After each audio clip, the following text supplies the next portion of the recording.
মার্কেটে ওনার নাম দেওয়া হয়েছে ফজু পাগলা। কথা শুনতে খুবই ভালো লাগে। হাওর অঞ্চলের মানুষ চিবিয়ে চিবিয়ে রসিয়ে রসিয়ে মানুষের রস বাড়ি করার বিরল ক্ষমতা আছে। কথা বলছি বিএনপির এই মুহূর্তে খুবই আলোচিত নেতা, যাকে ঘিরে গতকালকে থেকে আজকে পর্যন্ত জামাত ইসলামের তো পুরো শরীরের মধ্যে লেগে গেছে। ছাত্র শিবির অ্যাকশনে নেমে গেছে, জুলাই যোদ্ধারা অ্যাকশনে নামছে, কোথাও তার কুশপুত্তলিকা দাফন করা হচ্ছে, কোথাও সেখানে আগুন দেওয়া হচ্ছে, কোথাও গণজুতা নিক্ষেপের সিদ্ধান্ত করা হচ্ছে, বাস্তবায়নও করা হচ্ছে সেই আলোচিত বিএনপি চেয়ারপারসনের উপদেষ্টা অ্যাডভোকেট ফজলুর রহমানকে ঘিরে একটা মন্তব্য তিনি করছেন যে 5ই আগস্টের ঘটনার পেছনে জামাত জড়িত, আর শব্দগতভাবেও তিনি সেখানে বেশ কিছু শব্দ ইউজ করেছেন যেটা কোনোভাবেই আপনার জামাত ইসলাম ষড়যন্ত্র হিসেবে যে শব্দটা ইউজ করছেন এটা মানতে পারে না জুলাই যোদ্ধারা। তো এই যখন অবস্থা, তার যে দল, তার দলের অবস্থানটা কি তার পক্ষে অনেকটা কপালি পড়ছে। আমি মনে করি যে ফজলুর রহমানের বিরুদ্ধে তার দল কিন্তু অ্যাকশনে যাচ্ছে। তো অলরেডি প্রাথমিক অ্যাকশনের জন্য যে ধাপটা সেটা হচ্ছে শোকজ করা। শোকজের বিষয়বস্তুটা অনেকেই বলছেন আপনি একটা বেফাস মন্তব্য করে ফেলছেন দল নিয়া, ব্যক্তি নিয়া, রাষ্ট্র নিয়া, অথবা বিরোধী কোনো অ্যাক্টিভিটিস নিয়া, একাত্ম নিয়া, যাই হোক, যেহেতু তিনি বিএনপির একজন দায়িত্বপ্রাপ্ত নেতা, সো দল তার কাছে জানতে চাইছে।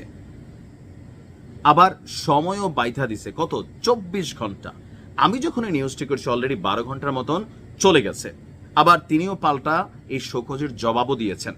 তো দলের অ্যাকশন যেটা ছিল যে আপনার জুলাই আগস্ট গণ অভ্যুত্থান নিয়ে তিনি ক্রমাগত বিতর্কিত মন্তব্য করার কারণে বাংলাদেশ জাতীয়তাবাদী দল বিএনপি তাকে শোকজ দিয়েছে আর 24 ঘন্টা সময় দিয়েছে এটার উত্তর দেওয়ার জন্য। তো শোকজে বলা হয় আপনি জুলাই আগস্ট ঐতিহাসিক গণ অভ্যুত্থান নিয়ে ক্রমাগত কুরুচিপূর্ণ এবং বিভ্রান্তিকর বক্তব্য দিয়ে আসছেন। দল ওনার কর্মকাণ্ডে খুশি না, কারণ এখানে শব্দ প্রয়োগ আপনি দেখেন কুরুচিপূর্ণ অথবা বিভ্রান্তিকর বক্তব্য। খুশি না বলার কারণ হচ্ছে দল চাইলে এখানে বলতে পারত জুলাই গণ অভ্যুত্থান নিয়ে ক্রমাগত যে বক্তব্য দিচ্ছেন, কিন্তু দলের পক্ষ থেকে শোকজ লেটারে 2টা ওয়ার্ড ইউজ করা হয়েছে যেটা ওনার প্রতি বিরক্তির মাত্রাটা প্রকাশ করে দিচ্ছে।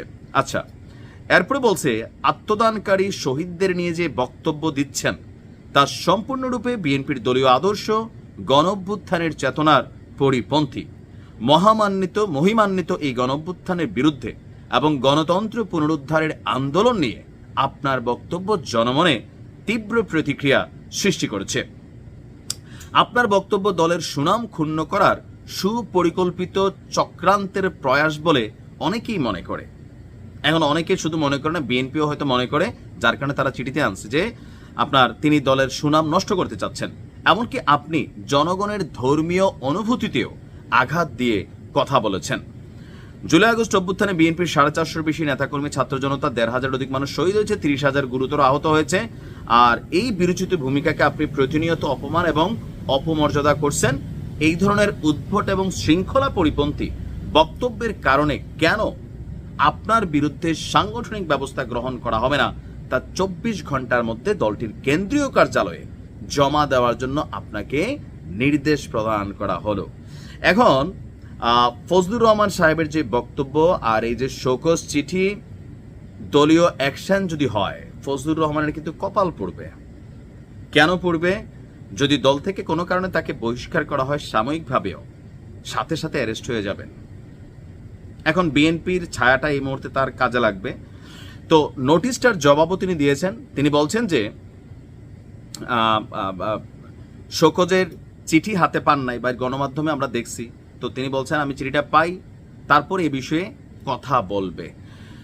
তো ওনার সম্পর্কে যেই বক্তব্যটা আছে যে তিনি আপনার আওয়ামী লীগ থেকে এক সময় রাজনীতি করে বিএনপিতে তিনি কানেক্ট হয়েছেন। তো বিএনপিতে এরকম অনেকে আছেন যারা আগে আওয়ামী লীগ করতো, এখন কি বলা হয় যে বিএনপির অনেক বড় বড় নেতা। বাট এখন যেহেতু বিষয়টা একটু স্পর্শকাতর ইস্যু যে 5ই আগস্টের ঘটনা ছিল ষড়যন্ত্র, আর এই ষড়যন্ত্র কালো শক্তি হিসাবে জামাতকে তিনি মেনশন করছেন। স্বাভাবিকভাবে 5ই আগস্ট শুধু জামাত ঘটনার সাথে বিএনপির সম্পৃক্ততা ছিল, সবারই ছিল।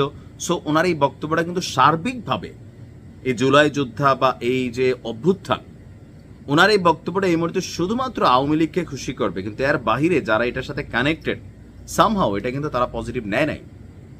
রাজনৈতিকভাবে তাকে মোকাবেলা করা হচ্ছে, এর পাশাপাশি সেন্টিমেন্টাল মুরব্বী মানুষ তো থাকে যে বয়স হইলে আসলে ধরেন রাগ গুসা বাইরা যায়।